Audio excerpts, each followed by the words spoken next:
Welcome to V9 news. ముందుగా headlines చూద్దాం.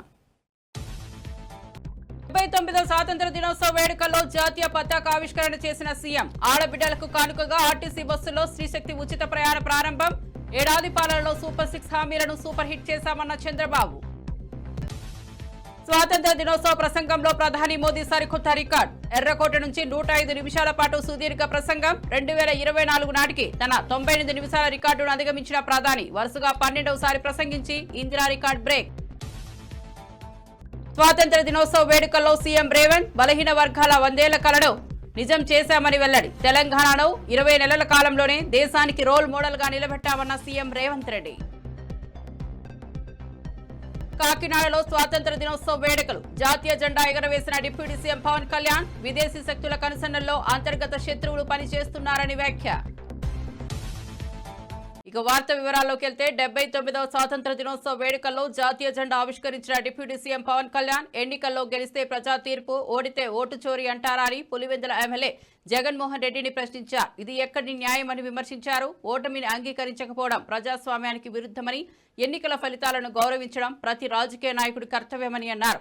ప్రజలు ఇచ్చిన తీర్పును వినయంగా స్వీకరించడం వల్లే ప్రజాస్వామ్యం బలపడుతుందని, అదే నాయకుని పరిపక్వతకు నిదర్శనమని పేర్కొన్నారు. ఎన్నికల తర్వాత అసత్య ప్రచారం చేయడం, ఆరోపణలు మోపడం కాకుండా ప్రజల సమస్యల పరిష్కారంపై దృష్టి పెట్టాలని సూచించారు.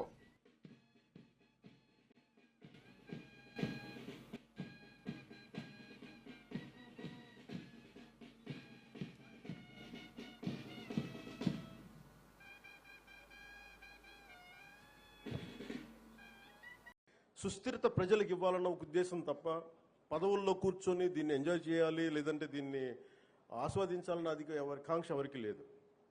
కానీ ఈ దుస్థితి నుంచి, ఎందుకంటే అనుక్షణం ప్రతిపక్ష నాయకులను చూస్తూనే ఉన్నారు. జాతీయ స్థాయి ప్రతిపక్ష నాయకుల నుంచి ఓడిపోతేనేమో సడన్గా ఓట్ చోరీ అంటారు. వాళ్ళు గెలిచినప్పుడేమో ఓట్ చోరీలు కనిపించవు వాళ్ళకి. గత ప్రభుత్వంలో కూడా చూసాం. 2019లో వాళ్ళు గెలిచినప్పుడు మేము ఎక్కడా మాట అనలా. ప్రజలు తీర్పు ఇచ్చారు, దాన్ని గౌరవించాం. 2024లో 151 సీట్లు కూటమి ప్రభుత్వానికి ఇచ్చి 164 కూటమి ప్రభుత్వానికి ఇస్తే సడన్గా వారికి ఏమనిపించిందంటే ఇది ఓట్ల గురించి మన ఓటింగ్ మెషిన్లో తప్పంటాం. అంటే గెలిచినప్పుడు ఒక న్యాయం, ఓడిపోయినప్పుడు ఇంకో న్యాయం. ఇది రాష్ట్రం, జాతీయ స్థాయి నుంచి రాష్ట్రం వరకు. 79వ స్వాతంత్ర దినోత్సవ వేడుకల సందర్భంగా గోల్కొండ కోటలో ముఖ్యమంత్రి రేవంత్ రెడ్డి జాతీయ జెండాను ఆవిష్కరించారు. ఈ కార్యక్రమానికి ప్రభుత్వ ప్రధాన కార్యదర్శి Ramakrishna Rao, DGP Jitender, Hyderabad CP CV Anand, collector హరిచందనతో పాటు పలువురు ఉన్నతాధికారులు హాజరయ్యారు. వేడుకలలో 1200 మంది కళాకారులు కళా నృత్యాలు, దేశభక్తి నృత్య ప్రదర్శనలు నిర్వహించారు. 31 విభాగాలుగా సాంస్కృతిక కార్యక్రమాలు ఏర్పాటు చేయగా వీటితో గోల్కొండ ప్రాంగణం దేశభక్తి వాతావరణంలో మునిగిపోయింది.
జనని భారతి ఆశీస్సులు అందుకున్నాం. ఇప్పుడు తెలంగాణ రాష్ట్ర గీతం జయ జయ. గాంధీ భవన్ లో 79వ స్వాతంత్ర దినోత్సవ వేడుకలు ఘనంగా జరిగాయి. టీపీసీసీ అధ్యక్షుడు మహేష్ కుమార్ గౌడ్ జాతీయ జెండాను ఎగురవేశారు. ఈ కార్యక్రమంలో working president Jagga Reddy, Hanumantha Rao, PCC సలహా కమిటీ సభ్యులు కుసుమ కుమార్, సేవాదల్ చైర్మన్ జితేందర్, కార్పొరేషన్ చైర్మన్లు, పలువురు కాంగ్రెస్ నాయకులు పాల్గొన్నారు. జాతీయ గీతం, దేశభక్తి నినాదాలతో కార్యక్రమం ఉత్సాహభరితంగా సాగింది.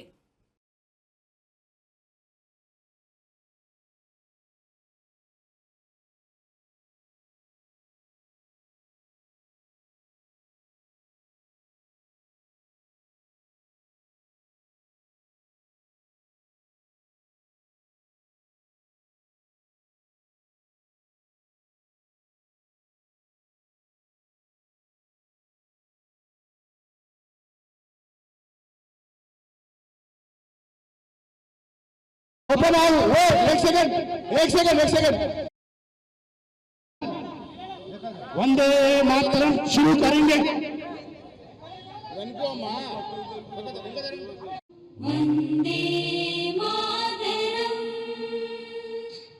सुजला सुफला मलयज शीतला शस्य श्यामला मातरम वंदे मातरम शुभ्रज्योत्स्ना पुलकितयामिनीं पुल्लकुसुमित द्रुमदलशोभिनीं सुहासिनीं सुमधुरभाषिणीं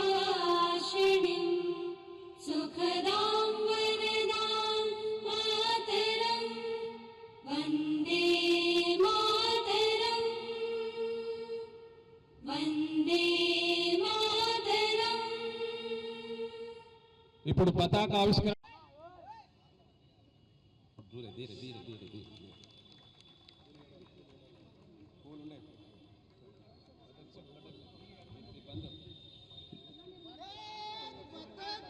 सलामी आम दो स्वतंत्र भारत की स्वतंत्र भारत जैसे ध्वज गीत शुरू करेंगे।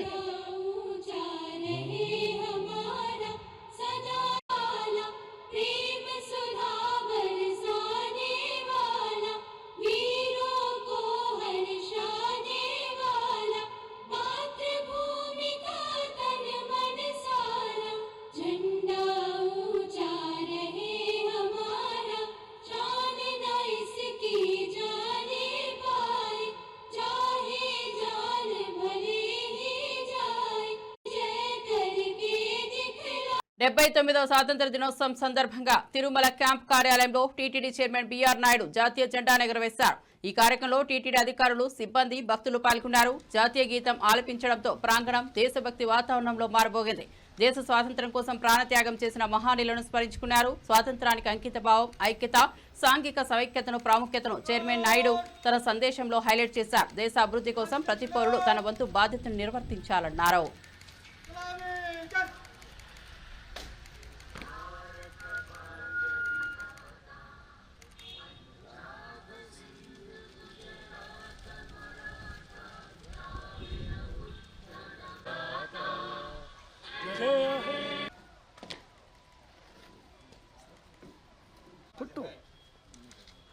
सर ఏవే సార్ రాజు జస్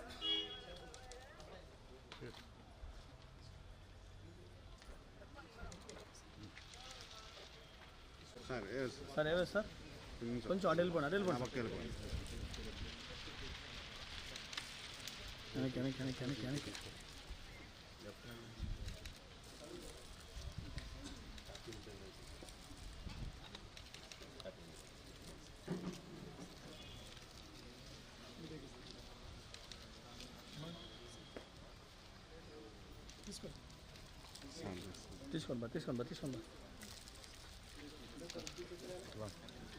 తీసుకోండి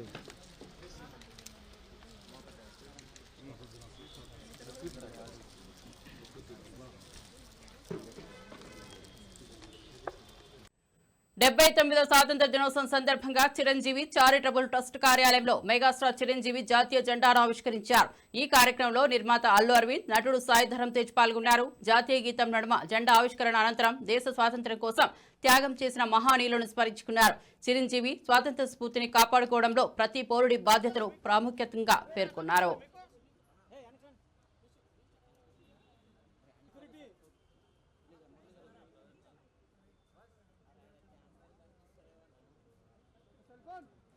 అరే సెల్ ఫోన్ దిగండి మీరు కిందికి.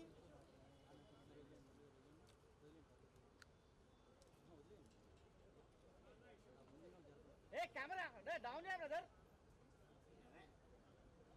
ఏ డిమ్మల్ ఏ రే బాబు.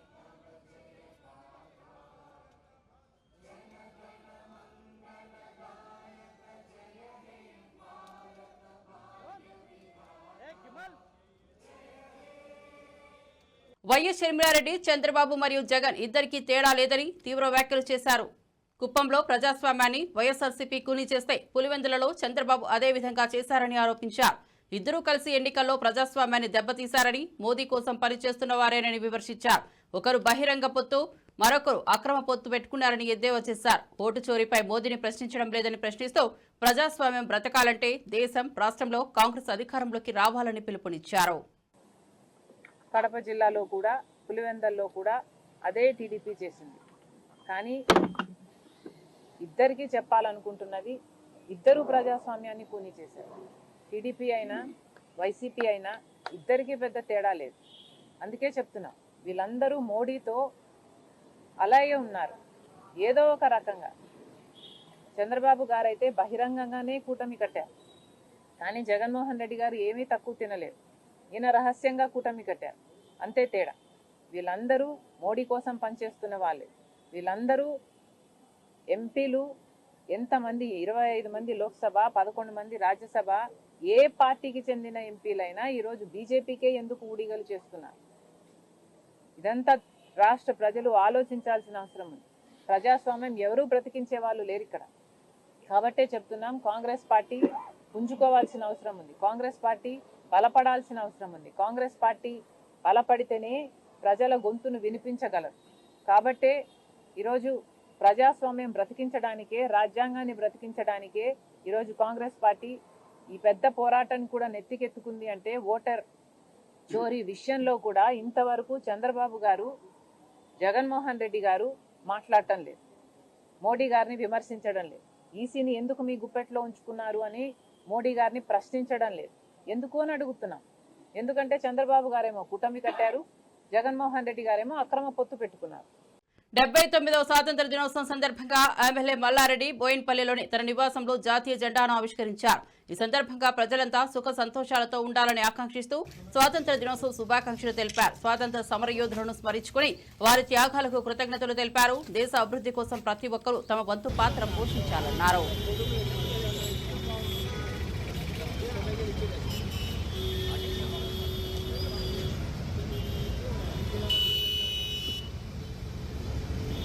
జై భీమ్, జై భీమ్, జై భీమ్, జై భీమ్, జై భీమ్, జై భీమ్.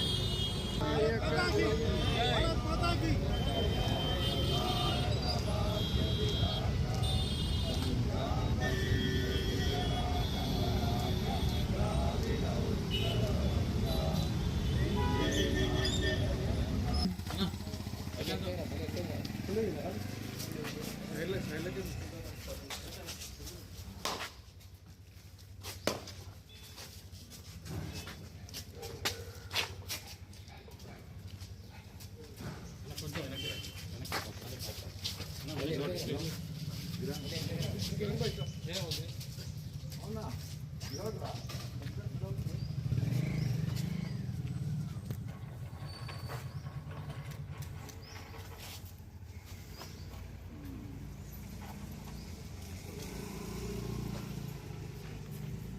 चलो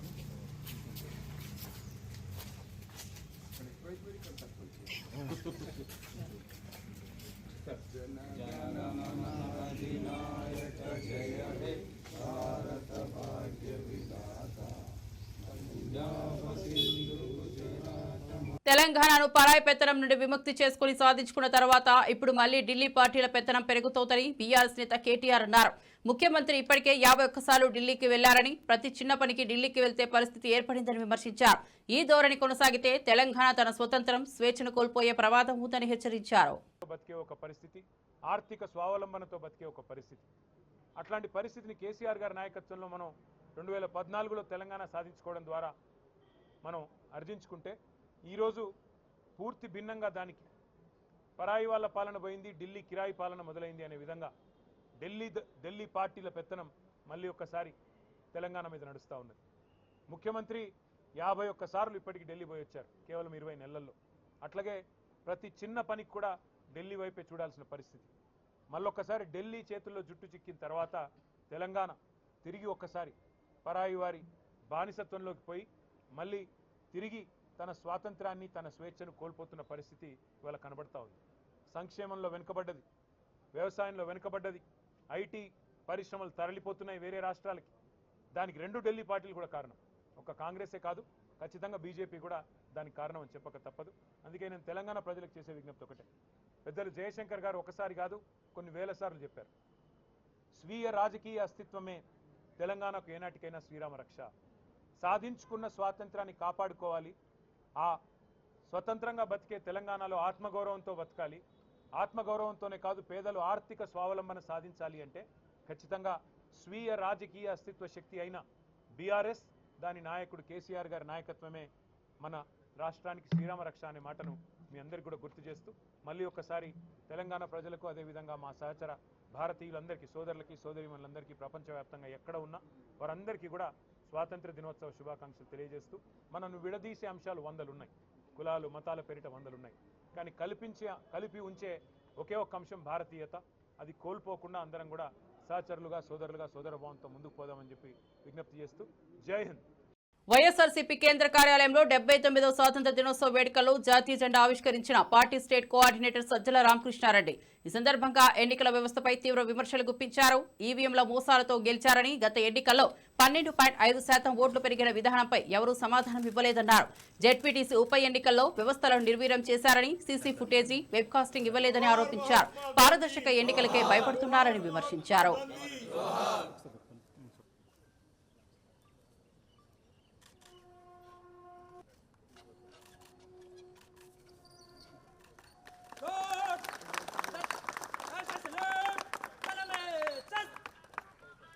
भारत माता की जय, बोलो भारत माता की जय, बोलो भारत माता की जय. जन मन अधिनायक जय हे पंजाब सिंध गुजरात मराठा द्राविड़ उत्कल गंगा विंध्य हिमाचल यमुना गंगा उच्चल जलधि तरंगा तव शुभ नामे जागे तव शुभ आशीष मागे गाहे तव जय गाथा जन गण मंगलदायक जय हे भारत भाग्य विधाता जय हे जय हे जय हे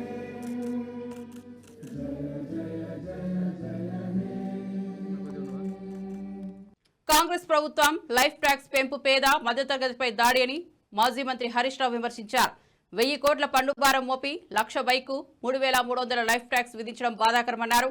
12% నుంచి 15% పెంచడం అన్యాయమని పేర్కొన్నారు. ఆదాయం కోసం పన్నులు పెంచడం దుర్మార్గమని, రిజిస్ట్రేషన్ ఛార్జీలు పెంచి పేదల రక్తం పీలుస్తున్నారని ఆరోపించారు. సీఎం రేవంత్ వ్యాఖ్యలను గుర్తు చేస్తూ ఖజానా నింపుకోవడానికే పన్ను మార్గాన్ని ఎంచుకున్నారని ఎద్దేవా చేశారు. 100 కోట్లు వచ్చింది, కానీ పోయిన సంవత్సరం కాంగ్రెస్ పాలనలో 6,900 వచ్చింది. అంటే 200 కోట్ల రూపాయలు తగ్గింది. ఎందుకు తగ్గింది? ప్రజల చేతిలో డబ్బు లేదు, ప్రజల కొనుగోలు శక్తి తగ్గింది, వాహనాలు కొనడం తగ్గుముఖం పట్టింది. అందువల్ల దేశంలో అన్ని రాష్ట్రాల్లో పెరిగింది, ఒక్క తెలంగాణలో మాత్రమే తగ్గింది.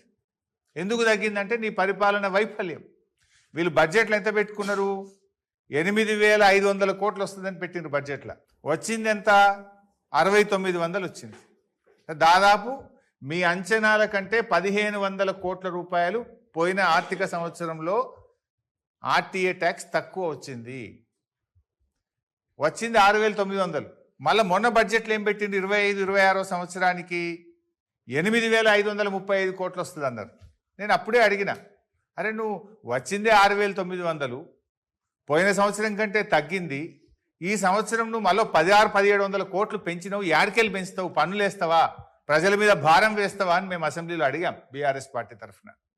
అడిగితే ఆ రోజు ఏమన్నారు, లేలే మేము పన్నులు పెంచం, లీకేజ్ అరగడతాం, పారదర్శకత పెంచుతామన్నాడు. అసెంబ్లీలోనేమో శుద్ధపూస మాటలు మాట్లాడారు, పన్నులు పెంచం, లీకేజ్ అరికడతామని. ఇప్పుడు చేసింది ఏంది, సర్వీస్ ట్యాక్స్ పెంచినవు, సర్వీస్ ఛార్జెస్ పెంచినవు, RTA tax, road tax, life tax పెంచినవు, లైసెన్సుల ట్యాక్స్ పెంచినవు, మొత్తం అడ్డగోలుగా పెంచి పడేసినావు. అంటే పేద ప్రజల మీద భారం వేస్తా ఉన్నావు నువ్వు. ఇప్పుడు కేసీఆర్ గారు బీఆర్ఎస్ ప్రభుత్వం ఉన్నప్పుడు మేమేం చేసినాము, రైతులు వాడే ట్రాక్టర్లకు ట్రైలర్లకు ట్యాక్స్ రద్దు చేసిండు కేసీఆర్. వ్యవసాయానికి ఉపయోగించేటువంటి ట్రాక్టర్లకు ట్రాక్టర్ ట్రైలర్లకు పన్ను రద్దు చేసింది కేసీఆర్ ప్రభుత్వం. అంతేకాదు పేద ఆటో కార్మికులకు క్వార్టర్లీ ట్యాక్స్ రద్దు చేసింది కేసీఆర్ ప్రభుత్వం. అదేవిధంగా గూడ్స్ ఆటోలు ఉంటాయి, చిన్న చిన్నవి, చాలామంది పేదవాళ్ళు గూడ్స్ ఆటోలు కొనుక్కొని బతుకుతుంటారు, వాళ్ళకు కూడా పన్ను రద్దు చేసినాం. గూడ్స్ ఆటోలు కావచ్చు, ప్యాసింజర్ ఆటోలకు ప్రతి 3 నెలలకోసారి కట్టే పన్నును రద్దు చేసి మీరు ₹1 కూడా కట్టవలసిన అవసరం లేదు. అంతేకాకుండా 6 లక్షల బీమా కూడా తెచ్చినాం వాళ్ళకు. అదేవిధంగా కేసీఆర్ గారి ప్రభుత్వం ఇట్లా అనేక రకాలుగా పేదలకు మేము సాయం చేసినాం. మేమేం లైఫ్ ట్యాక్స్ పెంచలే, ఆటోలకు పన్ను రద్దు చేసినాం, ట్రాక్టర్లకు పన్ను రద్దు చేసినాం, ట్రాక్టర్ టైలర్లకు పన్ను రద్దు చేసినాం. మేమేమో పేదలకు ఉపశమనం కలిగించాం. కానీ మీరేం చేస్తున్నారు, పేదల మీద పన్నులు వేస్తూ ఉన్నారు. 10 ఏళ్ల బీఆర్ఎస్ పాలనలో ఈ ట్రాన్స్పోర్ట్ డిపార్ట్మెంట్లో పేదలకు మేము ఎంతో ఉపశమనం కలిగించాం. అది రైతులు వాడే ట్రాక్టర్లు కావచ్చు, పేదలు వాడే ఆటోలు కావచ్చు. గత వైసీపీ సర్కార్ హయాంలో దెబ్బతిన్న ఏపీ బ్రాండ్ను పునరుద్ధరిస్తున్నామని ముఖ్యమంత్రి చంద్రబాబు అన్నారు. పెట్టుబడిదారుల విశ్వాసాన్ని తిరిగి సంపాదిస్తున్నామన్న సీఎం హామీ ఇచ్చిన ప్రకారం 20 లక్షల ఉద్యోగాల కల్పన చేసి తీరుతామన్నారు. ఈ క్రమంలో రాష్ట్రంలోని అన్ని ప్రాంతాలను సమాన దృష్టితో అభివృద్ధి ఆమోదం తెలిపింది. వీటి ద్వారా 5,56,000 మందికి ఉద్యోగాలు వస్తాయి. రాష్ట్రంలో పెట్టుబడులు, పరిశ్రమల స్థాపనకు సంబంధించి మన ఆలోచనలకు కేంద్రం అందిస్తున్న సహకారానికి ధన్యవాదాలు. సెమీ కండక్టర్ పరిశ్రమ ఏపీలో ఏర్పాటు చేసేందుకు కేంద్ర కేబినెట్ నిర్ణయం చేశారు. మొబైల్స్, ఆటోమొబైల్, ఎలక్ట్రానిక్, సెటాప్ బాక్సుల్లో ఉపయోగించే సెమీ కండక్టర్ తయారీ పరిశ్రమ దీనితో విప్లవాత్మక మార్పు వస్తుంది. సిలికాన్ వ్యాలీ తరహాలో దేశంలో అమరావతిలో క్వాంటమ్ వ్యాలీ అమలవుతుంది. 2026 జనవరి నుంచి క్వాంటమ్ కంప్యూటింగ్ వ్యాలీ సేవలు మొదలవుతాయి. ఉత్తరాంధ్రకి ఐటీ డేటా సెంటర్లు వస్తున్నాయి. రాయలసీమలో defence, space, aerospace, drone, automobile, electronic పరిశ్రమలు వస్తున్నాయి. అన్ని ప్రాంతాల అభివృద్ధికి కృషి చేస్తున్నాం. ఐటీ, ఎలక్ట్రానిక్ రంగాల్లో పెట్టుబడుల కోసం కొత్తగా 6 పాలసీలు తీసుకొచ్చాం. నవ్యాంధ్రకు దిగ్గజ ఐటీ కంపెనీలైనటువంటి గూగుల్, టీసీఎస్, కాగ్నిజెంట్ వంటి సంస్థలు పెట్టుబడులు పెట్టడానికి ముందుకొచ్చాయి. మీ ఇంట్లో కూర్చొని ప్రభుత్వ సేవలన్నీ 700 సేవలను నేరుగా పొందే విధంగా ఈ రోజు నుంచి అమలు చేస్తున్నాం. ఈ సేవల అమల్లోకి వస్తాయని చెప్పి కూడా నేను మీకు తెలియజేస్తున్నా. 79వ స్వాతంత్ర దినోత్సవం సందర్భంగా గుంటూరు పోలీస్ పరేడ్ గ్రౌండ్స్ లో జరిగిన వేడుకల్లో మంత్రి నారా లోకేష్ ప్రధాన అతిథిగా పాల్గొన్నారు. ఈ సందర్భంగా ఆయన గాంధీ మాటలను స్మరించుకుంటూ మార్పు మన నుంచే ప్రారంభం కావాలని పిలుపునిచ్చారు. జెండా పండుగ తనకు భావోద్వేగంగా అనుసంధానమై ఉందని, స్కూల్ డేస్ లో జెండా ఎగరవేసే క్షణాలు గుర్తుకు వచ్చాయని అన్నారు. అహింసనే ప్రపంచంలో అత్యంత శక్తివంతమైన ఆయుధమని, దానితోనే గాంధీజీ స్వాతంత్ర్యం సాధించారని గుర్తు చేశారు. సత్యం, అహింస, సత్యాగ్రహం విలువలను పాటించాలని సూచించారు.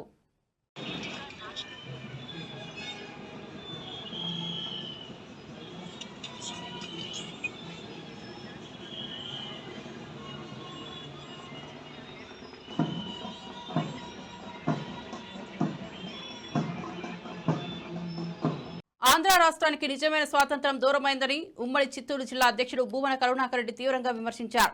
79 సంవత్సరాల క్రితం దేశం స్వేచ్ఛ సాధించిన మన రాష్ట్రం కూటమి పాలనలో అణిచివేతకు గురవుతోందని ఆరోపించారు. భావ స్వేచ్ఛ, వాక్ స్వేచ్ఛ, ప్రశ్నించే స్వేచ్ఛ కోల్పోయి ప్రజలు నలిగిపోతున్నారని, అరాచకాలు, దౌర్జన్యాలు బ్రిటిష్ నాజీ పాలనలో కల్పిస్తున్నాయని వ్యాఖ్యానించారు.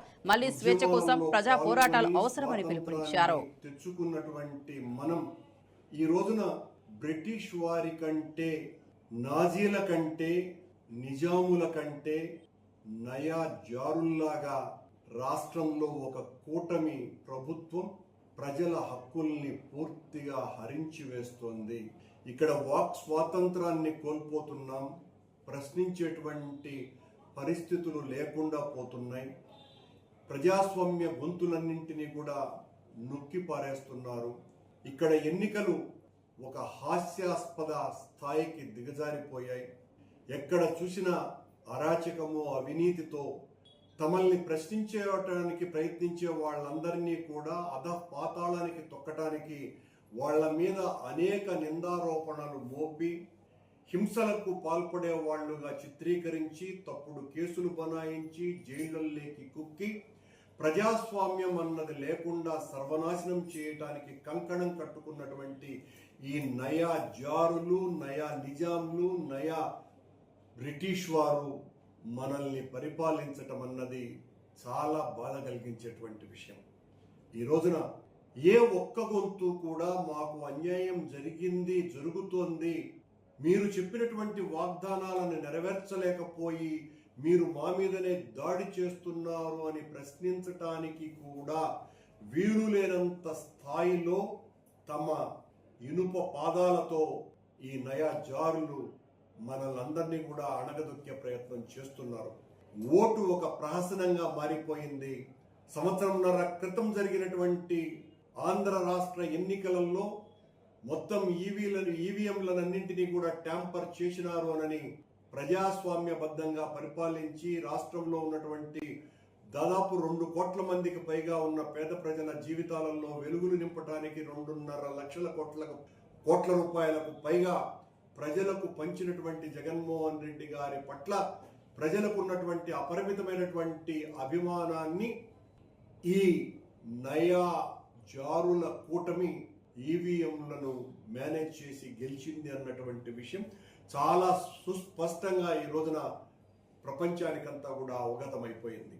ఆ రోజు నుంచి ఈ రోజుటి వరకు ఎన్నికలు అయిపోయిన తర్వాత ఎవ్వరు ప్రశ్నించడానికి ప్రయత్నం చేసినా వాళ్ళ గొంతులు తెగుతున్నాయి, వాళ్ళ తలలు పగులుతున్నాయి, వాళ్ళ చేతులకు బేడీలు పడుతున్నాయి. వాళ్ళనందరినీ కూడా జైళ్ళల్లోకి కుక్కేటువంటి ప్రయత్నాలు నిరంతరాయంగా జరుగుతున్నాయి. ఏ ఒక్కరు ప్రశ్నించినా, ఏ ఒక్కరు అధిక్షేపించినా ఈ కూటమిని మోసేటువంటి బానిస బోయిలైనటువంటి ప్రసార మాధ్యమాలు కొన్ని వాళ్లే ముందుగా ఎవరెవరిని అరెస్టు చేయాలో చెబుతారు, ఎవరెవరు దుర్మార్గులు అనేటువంటి విషయాలను చిత్రీకరిస్తారు. వీళ్ళనందరినీ కూడా అదుపులోకి తీసుకోకపోతే ఉపయోగం లేదు అని సాక్ష్యాధారాలు ఇవి అన్నట్టుగా అబద్ధపు కట్టుకథలు అల్లుతారు. ఇలాంటి వాళ్ళ ప్రతిఘటించే వాళ్ళ రాష్ట్రంలో ఉండాల్సింది. ఇలాంటి వాళ్లను 2-3 లేపేయండి అని ప్రసార మాధ్య సాధకులే మాట్లాడేటువంటి దుస్థితిలో ఆంధ్ర రాష్ట్రం పోయింది అంటే ఈ రాష్ట్రం స్వాతంత్రాన్ని కోల్పోయింది. ఈ రాష్ట్రంలో హక్కులు లేవు, భావస్వేచ్ఛ. మరిన్ని అప్డేట్స్ కోసం చూస్తూనే ఉండండి V9 న్యూస్.